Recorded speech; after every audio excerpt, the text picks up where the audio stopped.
Shaded ice. അപ്പൊ ഇന്നലെ നമ്മൾ ഗ്രേഡിയന്റ് ചെയ്തത് 3 ഷിമ്മർ വരുന്നതായിരുന്നു. ഇന്ന് ഷെയ്ഡഡ് ചെയ്യാൻ പോകുന്നത് ബേസ് 3 കളർ വരും. കൺസീലർ PSCയുടെ കൺസീലർ ആണ്. ഇട്ടതിന് ശേഷം ഈ ഔട്ടർ കോർണറിലാണ് നമ്മൾ ഷെയ്ഡ് കൊടുക്കുന്നത്.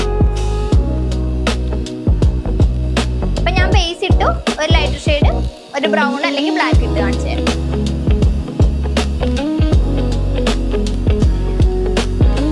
എവിടം തൊട്ടാണോ നമ്മൾ ഷെയ്ഡ് ചെയ്യാൻ തുടങ്ങിയത് അതിന് മുൻപ് വരെ ഷിമ്മർ ഇടത്തുള്ളൂ.